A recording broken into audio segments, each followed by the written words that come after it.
Ceci est un livre audio autogénéré par Google. Le Conseil de l'Europe et l'Union européenne. Quelle identité et rôle dans l'architecture européenne? Les relations entre Conseil de l'Europe et l'Union européenne, entre concurrence et coopération de 1949 à nos jours. Il nous faut créer la famille européenne, en la dotant d'une structure régionale placée sous cette organisation mondiale, et cette famille pourra alors s'appeler les États-Unis d'Europe. Le premier pas pratique dans cette voie est la constitution d'un Conseil de l'Europe. Le discours célèbre de Winston Churchill, prononcé le 19 septembre 1946 à l'Université de Zurich, est souvent cité comme le point de départ pour la création du Conseil de l'Europe. En effet, ce discours est l'une des impulsions qui permettra d'organiser en 1948 le Congrès de La Haye, où se rassemblent les européistes d'une vingtaine de pays qui s'engagent en faveur de l'unification européenne. Un an plus tard, le 5 mai 1949, le Conseil de l'Europe, domicilié à Strasbourg, est créé par un traité signé à Londres par 10 États fondateurs: Royaume-Uni, France, Benelux, Italie, Irlande, Danemark, Norvège, Suède. C'est la première organisation européenne dont l'objectif est, selon ses statuts, de réaliser une union plus étroite entre ses membres. L'histoire du Conseil de l'Europe commence dans un contexte de guerre froide. Après le coup de Prague de février 1948, qui permet aux communistes de prendre le pouvoir en Tchécoslovaquie, la division de l'Europe est faite et la création du Conseil de l'Europe n'intervient qu'un mois après la conclusion du pacte atlantique du 4 avril 1949. Cette histoire s'insère aussi dans le contexte de la construction européenne et la mise en place, entre 1948 et 1951, d'un certain nombre d'autres organisations européennes et internationales.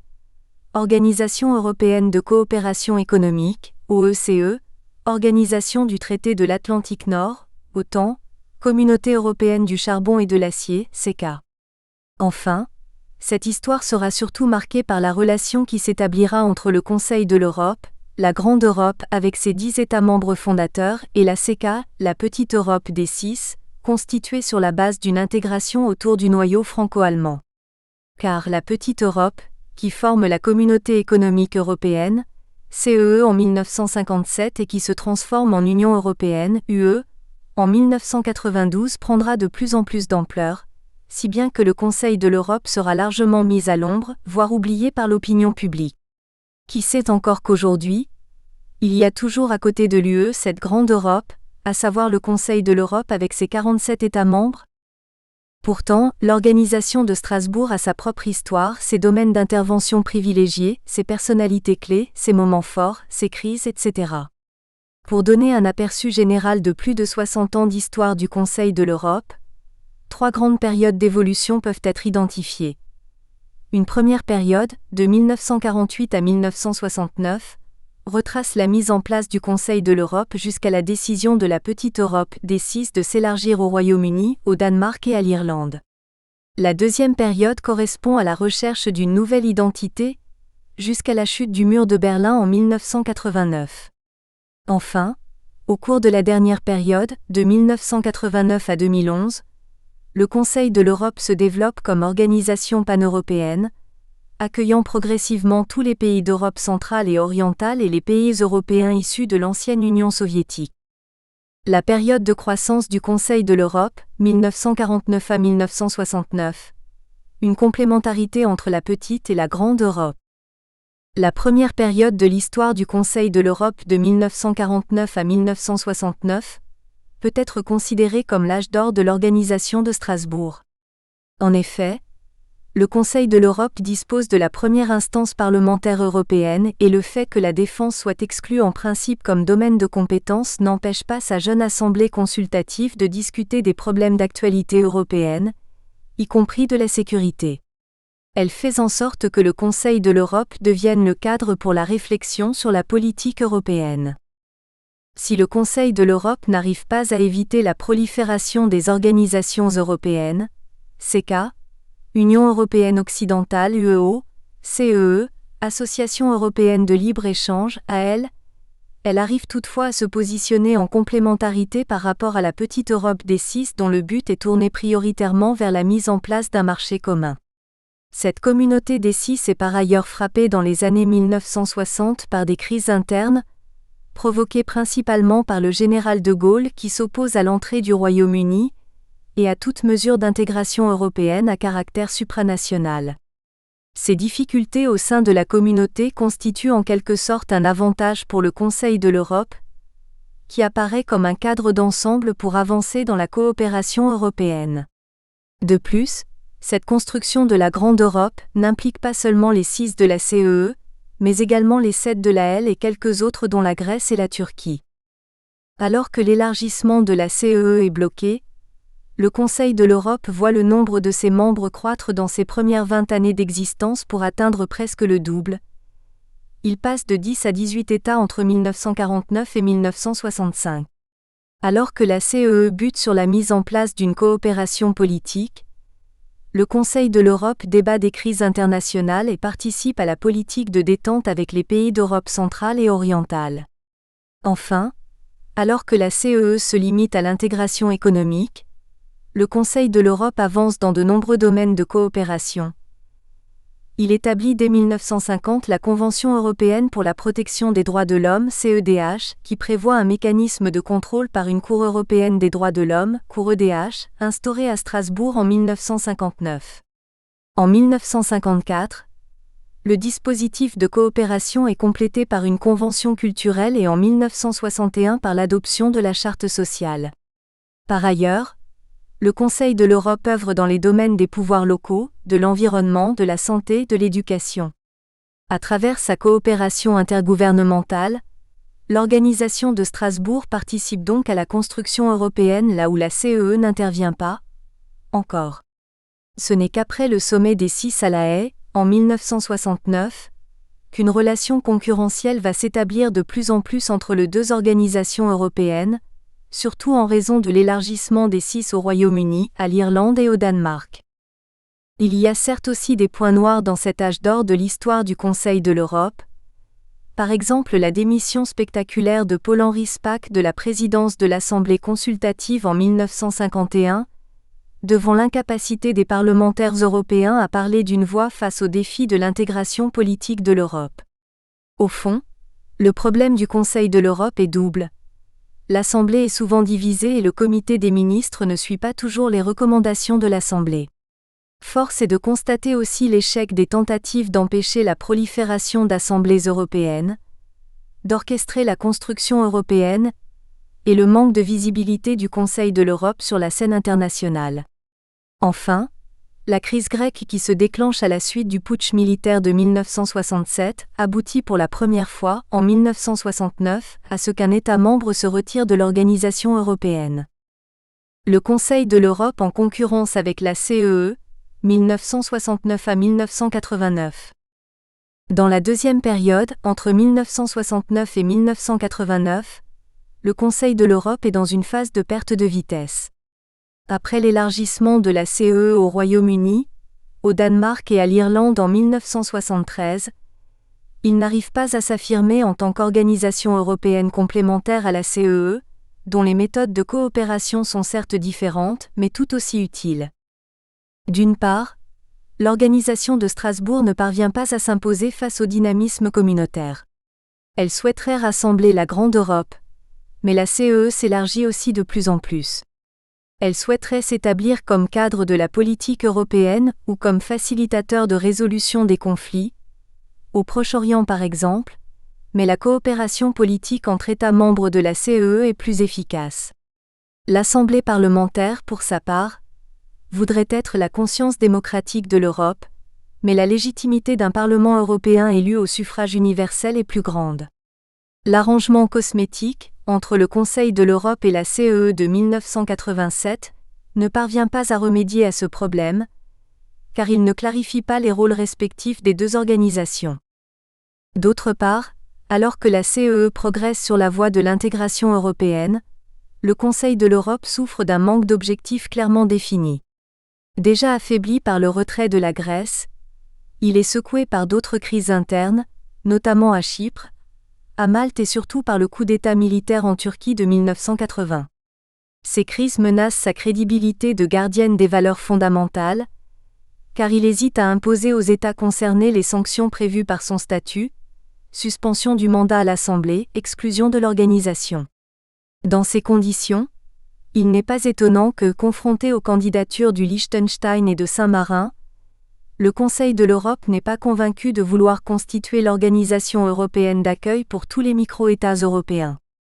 Enfin, les efforts du Conseil de l'Europe pour améliorer les relations avec les pays de l'Est, soit dans le cadre de la Conférence européenne sur la sécurité et la coopération en Europe, CSCE, soit sur une base bilatérale, restent tributaires de la guerre froide et de la tension Est-Ouest qui s'aggrave au début des années 1980. Malgré son affaiblissement, l'organisation de Strasbourg a quelques actifs à enregistrer pendant ces 2 décennies.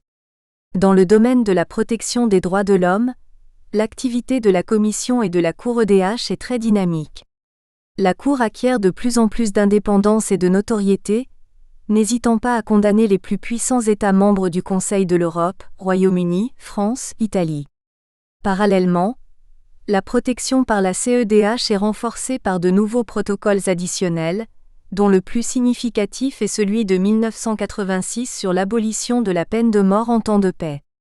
Le Conseil de l'Europe réussit aussi à mettre en place des coopérations phares. Il est précurseur dans la conclusion d'un certain nombre de chartes et de conventions, sur l'autonomie locale, contre le terrorisme et la torture, sur la sauvegarde de la vie sauvage et du milieu naturel, sur la coopération transfrontalière, etc. Enfin, il crée plusieurs nouveaux organismes. Un centre et un fonds européen de la jeunesse, 1971 à 1972, un fonds de soutien au cinéma européen, Eurimage, 1988, et un centre pour la coopération Nord-Sud, 1989. Mais ces progrès ne suffisent pas pour sortir le Conseil de l'Europe de sa crise d'identité. Ce n'est qu'après l'accession au pouvoir de Mikhaïl Gorbatchev en 1985 et grâce à l'amélioration des relations Est-Ouest, qu'un nouveau rôle se dessine peu à peu pour lui, celui d'organisation paneuropéenne qui s'ouvre davantage aux pays de l'Est. La coopération avec ces pays, y compris avec l'URSS, peut s'intensifier progressivement et un statut d'invité spécial est créé en 1989, ce qui leur octroie une place spéciale dans l'organisation. Le 6 juillet 1989, un véritable tournant s'annonce lorsque Mikhaïl Gorbatchev choisit le Conseil de l'Europe pour souhaiter la création d'une maison européenne commune. L'organisation paneuropéenne, 1989 aujourd'hui, à la recherche d'une nouvelle complémentarité avec l'UE. Pendant la 3e période de 1989 à aujourd'hui, le Conseil de l'Europe traverse une phase de profonde transformation.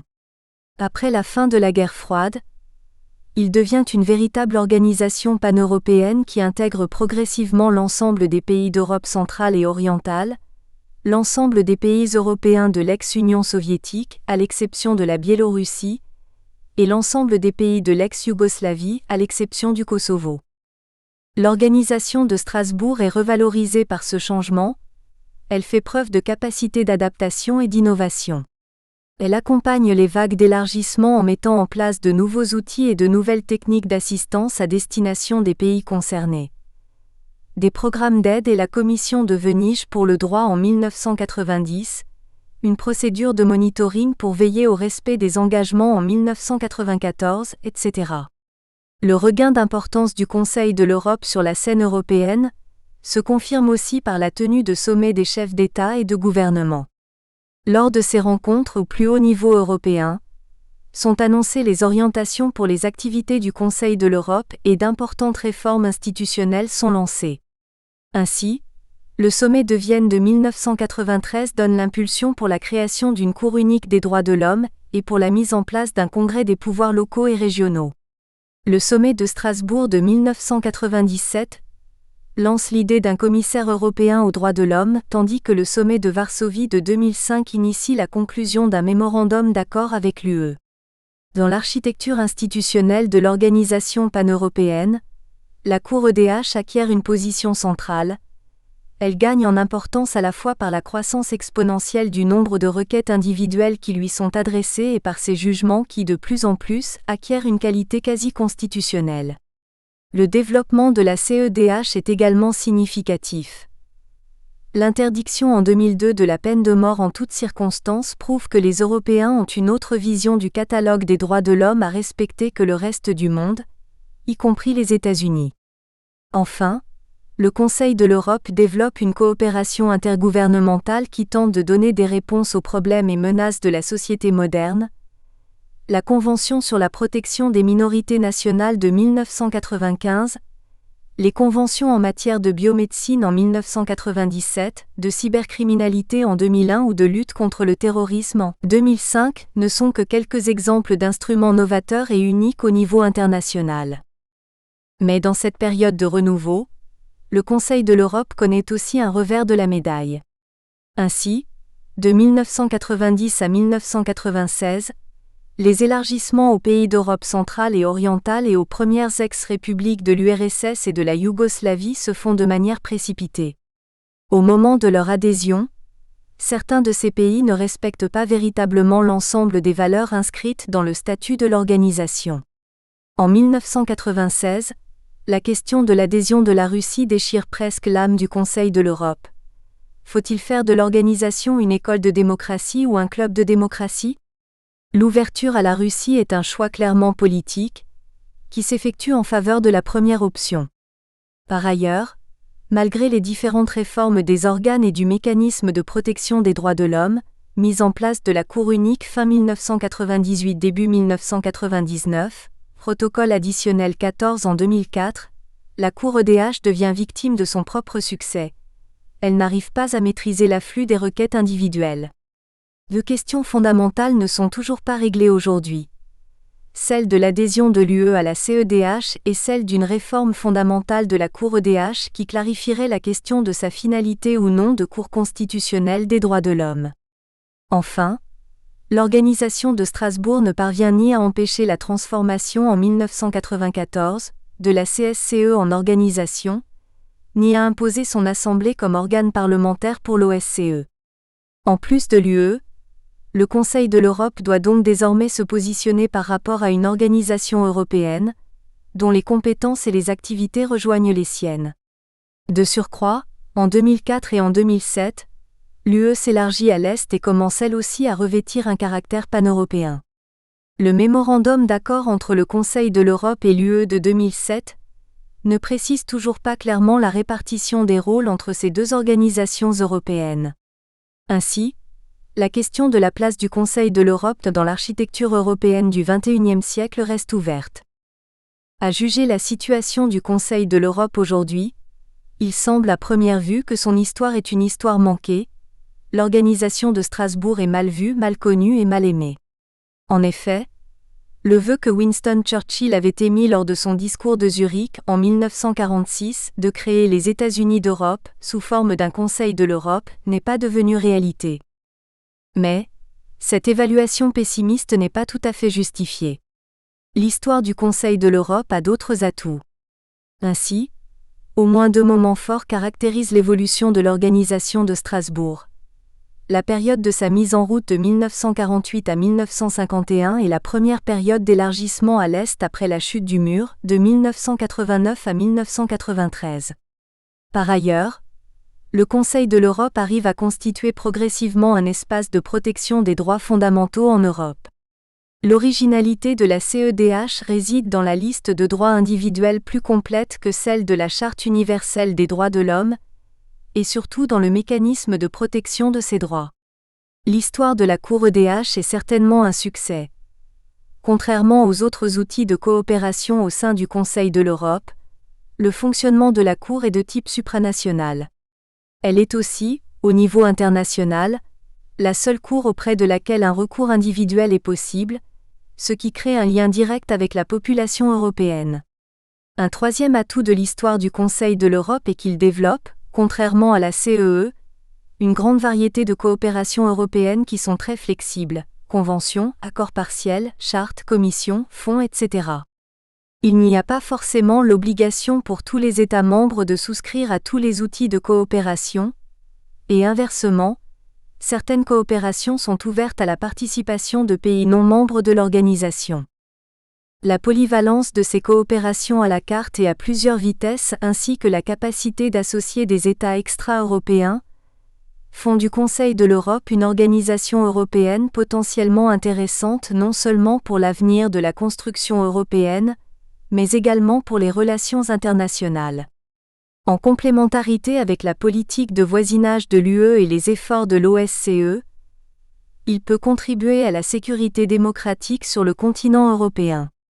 Avec la Russie comme État membre et les États-Unis comme État observateur, il pourra jouer un rôle de jonction dans le triangle Russie-UE-États-Unis.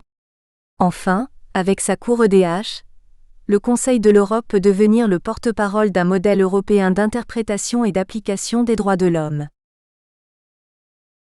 Geert Wassenberg.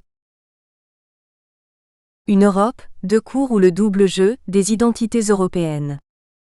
La complémentarité des deux Europes, celle du Conseil de l'Europe et celle de l'Union européenne, serait-elle au fond celle d'un rendez-vous manqué ? C'est peut-être le sens profond de l'histoire de la coexistence des deux cours que sont la Cour européenne des droits de l'homme, Cour EDH, et la Cour de justice de l'Union européenne, CJUE. En 1950, le lancement de ce qui deviendra l'Union européenne, UE, a supposé un assentiment du Conseil de l'Europe qui exigeait la garantie que les États fondateurs de l'Union restent dans la Grande Europe. L'Union est alors vue comme un sous-ensemble d'États parties au Conseil de l'Europe désirant réaliser entre eux une intégration économique et politique plus poussée, que n'offrait pas le cadre du Conseil de l'Europe. Dans le même temps, elle est conçue par ses pères fondateurs comme une antithèse du Conseil de l'Europe et des autres organisations internationales de coopération. L'UE se pense ainsi comme une structuration spécifique. Ni un État, ni une organisation internationale de coopération, elle est un espace d'intégration qui lie le sort économique, social et politique des États dans un ensemble de droits et d'obligations qui reposent sur la confiance mutuelle. Les rapports entre les deux Europes doivent se comprendre comme une sorte de foi commune en une coopération harmonieuse, fondée sur de solides fondements de défiance réciproque non assumés. La coopération doit ainsi être développée dans le respect des différences entre ces institutions, dans leur nature et leurs procédures. Conformément aux vœux des États, qui ne font rien pour lever ces ambiguïtés, le Conseil de l'Europe et l'Union assurent apparemment leur développement propre, sans établir de relations spécifiques entre eux. La Cour de justice de l'UE se construit comme la Cour constitutionnelle de l'Union européenne. Elle est l'arbitre des conflits de pouvoir entre les institutions, et la gardienne d'une orthodoxie des rapports avec les États, conçue comme une résultante de la primauté inconditionnelle et absolue du droit de l'Union. La Cour EDH construit sa légitimité à imposer aux États parties le respect de standards minimums communs de protection des droits de la personne humaine. L'évolution des rapports entre le Conseil de l'Europe et l'Union tient d'abord dans des mutations internes à chaque organisation. La Cour EDH se trouve confrontée au droit de l'Union parce qu'il est mis en œuvre par les États membres, eux-mêmes redevables du respect de la CEDH. Commencé avec l'affaire CFDT, le contrôle du respect des droits de la CEDH du transfert de partie de leurs compétences par les États à une organisation supranationale pose problème dès lors que ladite organisation n'a pas adhéré à la Convention. Ces actes sont extérieurs au champ d'application de la CEDH. En transférant son pouvoir à une telle organisation, l'État peut en réalité s'exonérer du respect de ses obligations conventionnelles. Cette situation souligne le déséquilibre du contrôle juridictionnel résultant d'une non-coordination des deux Europes. La doctrine Bosphorus est la seule solution pour garantir un contrôle effectif du respect des droits fondamentaux, en le concentrant sur la Cour de justice de l'Union et en cas de défaut de sa part sur la Cour EDH, par une sanction indirecte de l'Union, passant en quelque sorte au travers d'un ou plusieurs de ses États membres. Dans le même temps, l'Union est confrontée aux droits de l'homme par une sorte d'effet spillover, de débordement de l'intégration purement économique. Dès le début des années 1970, l'Union doit inventer le moyen de protéger les droits fondamentaux nécessaires à la réalisation de ses politiques internes. Ce sera chose faite avec le développement des principes généraux du droit, qui vont puiser dans le patrimoine juridique commun des constitutions nationales et dans celui qui grandit au fil de la jurisprudence de la Cour EDH. Les liens se tissent par référence croisée des jurisprudences nées de l'activité juridictionnelle des deux cours. Se forge alors une conviction, celle qu'il faut pour garantir la protection des droits de la personne humaine, trouver les moyens d'une coopération institutionnalisée. En arrière-plan se joue une bataille de légitimité et de hiérarchie entre les deux cours de l'Europe. Deux solutions sont réfléchies en parallèle et deviennent une réalité juridique dans le même traité, celui de Lisbonne, qui consacre à la fois l'entrée dans le droit primaire du catalogue des droits contenus dans la Charte des droits fondamentaux et la base juridique nécessaire à l'adhésion de l'Union à la CEDH. L'adhésion est envisagée comme le moyen de renforcer la légitimité démocratique de l'Union, en lui imposant un contrôle externe de la conventionnalité de ses actes, comme pour tout autre cour constitutionnel membre du Conseil de l'Europe. On observe une fois de plus que les maîtres des traités que sont les États membres jouent, dans le même temps, la complémentarité et la concurrence des deux systèmes normatifs européens. Les droits de l'homme servent de lieu de cristallisation de ce double jeu. Ils sont en effet un champ d'intervention prioritaire pour le Conseil de l'Europe, qui veut se poser en promoteur d'un ordre public européen des droits de l'homme. C'est dans le même temps un champ nouveau d'intervention de l'Union, avec le développement de politiques sensibles du point de vue de la protection des droits fondamentaux, comme la politique de migration, les opérations de maintien de la paix ou bien la lutte contre le terrorisme. Le double jeu des juges peut alors être une mouche du coche pour des solutions innovantes, mais à la condition qu'ils n'aboutissent pas à faire des droits de l'homme le terrain d'expression d'un double jeu aussi puéril que probablement stérile. Il nous appartient de comprendre si la mise en œuvre de la Charte des droits fondamentaux de l'Union dans les politiques de l'Union comme pour les normes nationales, dans toutes les situations régies par le droit de l'Union, couplée avec l'adhésion de l'Union à la CEDH, pave la voie d'une harmonie des systèmes européens de protection des droits de l'homme, ou si elle scelle au contraire la défiance entre les deux Europes. L'Union semble ainsi entrer dans le concert européen des droits de l'homme tel qu'il est orchestré par la Cour EDH, I. Il convient encore de s'interroger sur le point de savoir s'il existe un mirage persistant et peut-être dangereux, à une mise en cohérence normative par l'adhésion de l'Union à la CEDH. 2. L'Union entre dans le concert européen des droits de l'homme orchestré par la Cour EDH. Le fait qu'un acte d'un État membre qui se borne à exécuter une politique de l'Union contraire à un droit protégé par la CEDH puisse être contrôlé par la Cour EDH et, le cas échéant, que l'État soit condamné mène à une situation de déséquilibre jugée aujourd'hui préjudiciable. L'adhésion de l'UE à la CEDH permettrait le contrôle direct des actes de l'Union et renforcerait ainsi la légitimité démocratique de l'Union. A. La condition mise par le traité et les institutions à cette adhésion est la prise en compte de l'irréductible de l'Union, c'est-à-dire l'adaptation de la logique de la CEDH à la nature spécifique, non étatique de l'Union. B. L'adhésion comme renforcement de la légitimité démocratique de l'UE. Si la route fut longue, le chemin de l'adhésion de l'Union à la CEDH devait ressembler à une négociation formelle et technique une fois que le traité de Lisbonne est entré en vigueur, donnant une base juridique explicite à ce processus.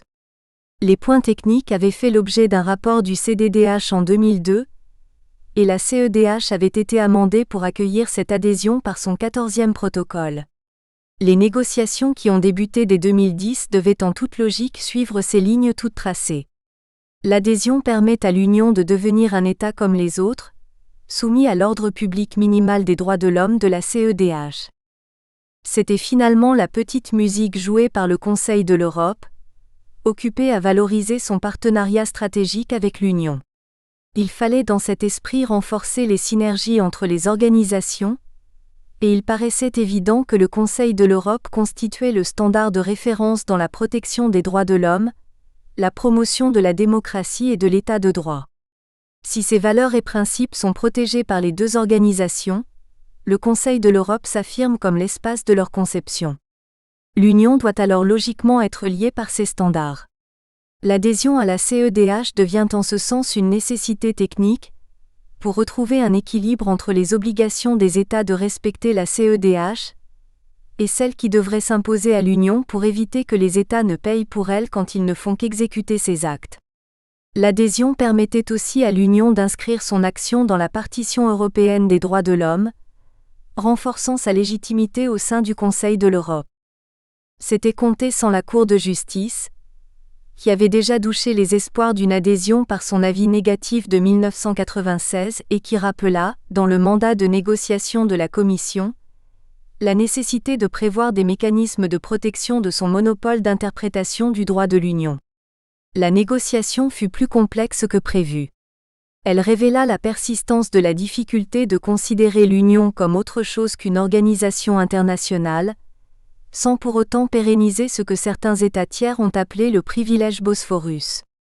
Sans pouvoir revenir en détail sur ces éléments, il suffit de rappeler que le processus d'adhésion a remis en lumière la nature de l'Union comme un ensemble d'États liés entre eux par un pacte reposant sur un partage de compétences. L'adhésion ne pouvait conduire à modifier cet état de fait, mais elle impliquait pour le Conseil de l'Europe de reconnaître la spécificité de cette union, ni organisation internationale, ni État fût-il fédéral. Le cœur de la négociation a donc porté sur la protection de l'autonomie institutionnelle et normative de l'Union. C'est finalement sur la protection prétendument insuffisante de cette autonomie que la Cour de justice donnera un avis négatif au projet de traité d'adhésion, le 18 décembre 2014.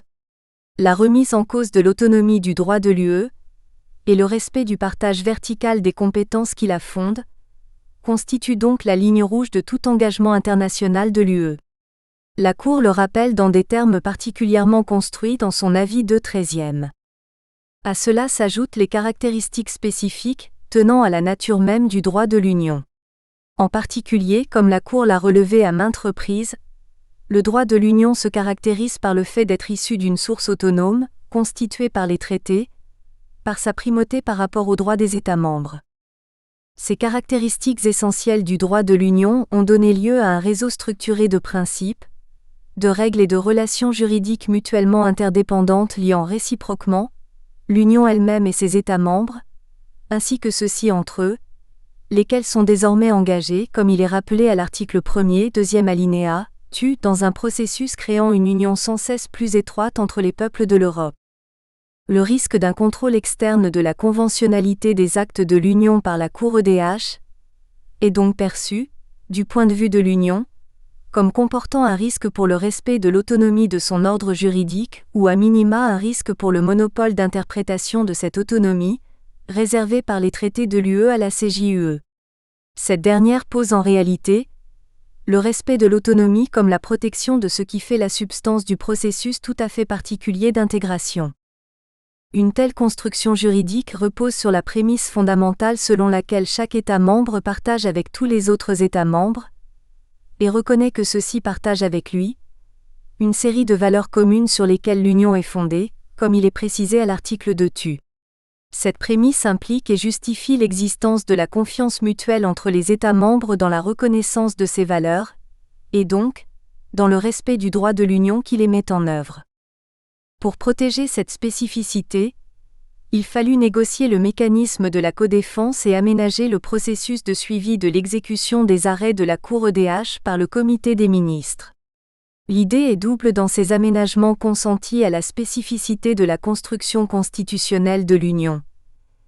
Il s'agit d'éviter que les États soient tenus pour responsables de violations des droits de l'homme imputables à un acte de l'Union, comme il faut garantir que les États puissent répondre de leurs obligations au titre de la CEDH quand ils appliquent un acte de l'Union. De quelque endroit d'où l'on se place, la perspective demeure. L'adhésion à la CEDH exporte dans le cadre du Conseil de l'Europe le partage des compétences entre l'Union et ses États membres. La Cour de justice, dans son avis négatif sur le projet d'accord d'adhésion et le projet de rapport explicatif, rappelle que ce partage des compétences doit être analysé comme un élément fondateur de la spécificité de l'intégration européenne. Il est alors logique qu'elle le protège de toute immixtion par un contrôle externe. Le rôle de la Cour EDH dans le jugement de la violation de la CEDH ou celui du Comité des ministres dans son suivi de l'exécution des arrêts sont donc limités, pour que l'Union puisse sauvegarder de manière effective les marqueurs génétiques de sa spécificité. La codéfense doit donc exister pour assurer que quelqu'un réponde toujours d'une violation de la CEDH, en laissant finalement à l'Union et à ses membres le soin de déterminer la ligne de démarcation de leurs compétences respectives. La Cour EDH tiendra pour fait acquis la distribution des compétences qui résultent d'une décision interne à l'Union européenne. Cette concession faite à l'Union est aussi un trompe-l'œil. Le projet de rapport explicatif souligne en effet que la codéfense a vocation à jouer à la marge, dans un nombre de cas limité. Sa négociation donne des gages de bonne volonté du Conseil de l'Europe, sans impliquer réellement un traitement privilégié de l'Union au sein du système de la CEDH. Si l'on tente de modéliser les relations qui résultent de tels aménagements procéduraux, on voit clairement que l'UE est un acteur essentiel de la légitimité politique du Conseil de l'Europe, lui-même évoluant vers une organisation de promotion des éléments essentiels de la démocratie européenne. L'UE étire son ombre sur le Conseil de l'Europe, sans pourtant jamais pouvoir l'éclipser. À l'inverse, le Conseil de l'Europe accorde une place particulière à l'Union, vue en quelque sorte comme une entité et la somme de 28 États parties au Conseil de l'Europe, ce que traduit la formule souvent employée des 28 plus 1, c'est-à-dire comme une large moitié des États qui le composent. Il convient donc de traiter l'Union avec certaines précautions, sans pourtant lui laisser trop de privilèges, qui seraient immédiatement fustigés par les États tiers à l'Union et parties au Conseil de l'Europe. La dynamique de l'adhésion conduit en fait à valoriser les identités de chacune de ces organisations, sans tenter de réduire l'une à l'autre ou à entrer dans une logique de hiérarchie des ordres juridiques. La bataille se joue bien plus sur la légitimité de chaque organisation. Les efforts consentis pour obtenir l'adhésion de l'Union permettent au Conseil de l'Europe de se poser en organisation protectrice des standards de la démocratie qui sont vitaux pour asseoir la légitimité de l'Union en tant qu'organisation d'intégration politique. L'UE renforce par l'adhésion sa légitimité d'organisation d'intégration démocratique, image qu'elle promeut sur la scène internationale. L'équilibre ainsi obtenu assure en fait la pérennité de l'une et l'autre organisation. Dans le bras de fer des négociations, l'Union a donc fini par avoir gain de cause sur tous les points qui lui importaient, mis à part peut-être le contrôle des actes de la politique étrangère et de sécurité commune (PESC) à l'aune de la CEDH qu'elle a dû concéder. Quoi que l'on en pense sur le fond, ce problème révèle ce qui fait au fond le cœur des tensions entre la Cour de justice de l'Union et la Cour EDH. Il s'agit de la protection par la CJUE de son monopole d'interprétation du traité, comprenant aussi l'interprétation de la Charte des droits fondamentaux de l'Union. La Cour de justice de l'Union se pose finalement en Cour des droits de l'homme, tout autant que la Cour EDH. Elle vit aussi mal un contrôle externe des actes de l'Union qu'une Cour constitutionnelle vit celui de la CJUE sur les actes nationaux.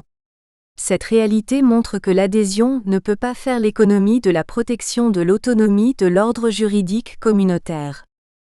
La protection de l'irréductible autonomie de l'Union. La réaction de la Cour de justice de l'Union à la perspective de l'adhésion est essentiellement protectionniste, au sens où elle protège sa propre compétence en considérant que le contrôle externe des actes de l'Union par la Cour EDH est un danger pour ce qui fait sa spécificité. Il faut rappeler que cette spécificité est conçue, depuis les origines, comme la solution aux maux et faiblesses de la simple coopération entre les États, en tout cas pour pouvoir construire la paix entre les peuples. La procédure de codéfense, concession à la spécificité institutionnelle de l'Union tenant à un double niveau de décision et d'exécution des politiques, n'a pas trouvé grâce aux yeux des juges de l'Union, interrogés pour donner un avis préalable à la conclusion du projet d'accord d'adhésion et du projet de rapport explicatif. Ils ont estimé que le dispositif dans son ensemble ne permet pas de garantir l'autonomie de l'Union, tant dans la détermination précise du partage de compétences que de son contrôle, qui devrait exclusivement reposer entre les mains de la CJUE. Cette dernière protège son monopole d'interprétation, et en fait même la clé de voûte de l'autonomie spécificité de l'UE.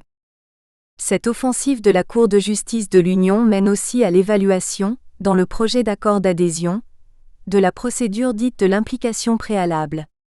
La Cour EDH doit protéger, en vertu de celle-ci, le monopole d'interprétation du droit de la CJUE.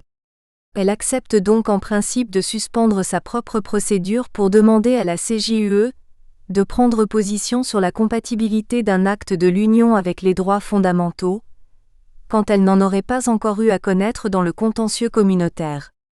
Pour que la Cour EDH assume sa fonction dans le système de la CEDH, Elle a l'initiative de cette procédure et elle tient ensuite l'interprétation de la CJUE comme un fait.